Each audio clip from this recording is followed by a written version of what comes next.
We turn now to Republican Congressman Will Hurd of Texas. He sits on the Intelligence and Homeland Security Committees, and he joins us live from San Antonio. Congressman, good morning to you. I want to quickly ask you about this New York Times obtained letter from the president's attorneys laying out their argument, saying he, as president, has complete control over federal investigations, cannot be compelled to testify, and could not have obstructed the FBI's probe into Russian interference in the 2016 election.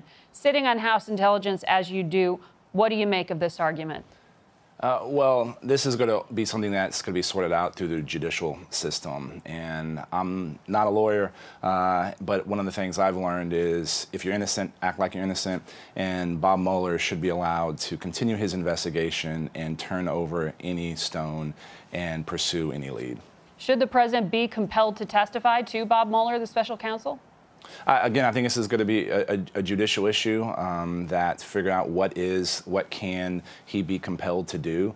Again, if you don't have anything to hide, why wouldn't you testify? Because I think that would help close this investigation quicker, which I think that is something this administration wants to see. But one of the things that I'm focused on is on issues that is firmly in the responsibility of Congress, and that's trade, that's immigration, and these are big issues that are going to be coming to the forefront over the next few days and weeks. And I do want to ask you about trade, but just to button this up, the president's attorney said this morning the president probably has the power to pardon himself, though doing so would be unthinkable.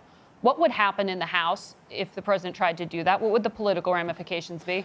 Look, I think that would be a terrible move. I think people would erupt. I think even thinking about trying to fire Mueller is a bad move politically.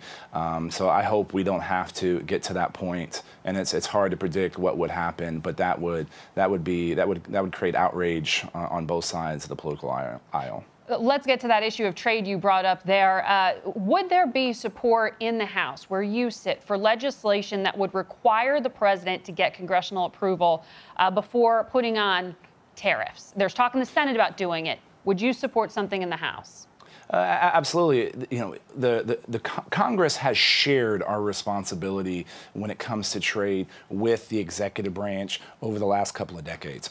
And I think that's something that we need to reevaluate. One of the things that, as you know, Margaret, I spent 9.5 years as an undercover officer in the CIA. I was the dude in the back alleys at 4 o'clock in the morning. One of the things I learned is be nice with nice guys and tough with tough guys. Make sure your allies know you have Canada, Mexico, and the European Union are not national security threats from your point of view, which is no, the authority the president used here?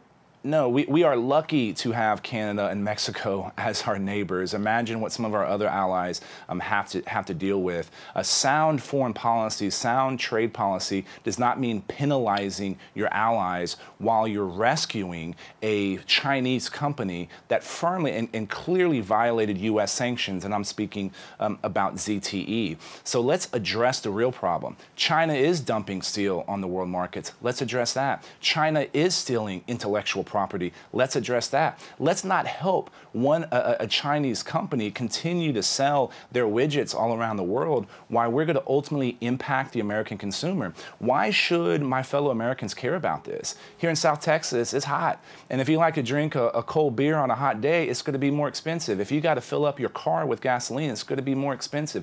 If you have to buy clothes, it's going to be more expensive. If you buy food in a grocery store, it's going to be more expensive. And so this makes absolutely no sense. And to say that this is going to create jobs in the United States of America, we are celebrating 3.8% unemployment. That's the best it's ever been in almost half a century.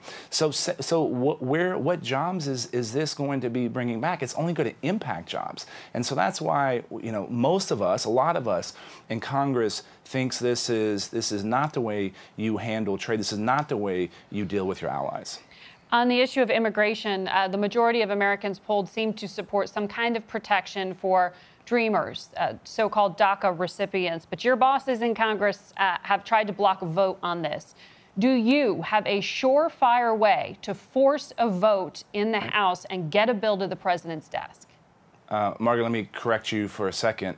They are not my bosses. My bosses are the 800,000 people that I represent in the 23rd Congressional District of Texas. And that's why I'm working on this issue with friends like Jeff Denham from California, Carlos Cabello from Florida, Elise Stefanik from New York City, in order to force this vote. This is this discharge petition where it's saying, hey, we're going to bring multiple bills to the floor on immigration and have that vote. I hope teachers are still teaching in school that having a public conversation and discourse is still important to keeping democracy alive and thriving in the United States of America. Well, Speaker and that's Ryan, what we're trying to push. Speaker Ryan and his whip and everyone with him are trying to block this vote from happening. Do you have the votes to force this to the floor? We do, and we're adding votes every single day. We're engaged in conversations to figure out, is there another path? I don't believe that there is, and the time has come. It's 2018. We don't have operational control of our border.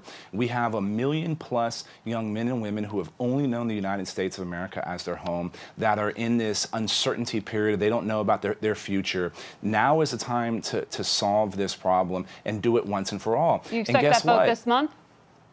Yes, this month of June. All right, Congressman, thank you very much.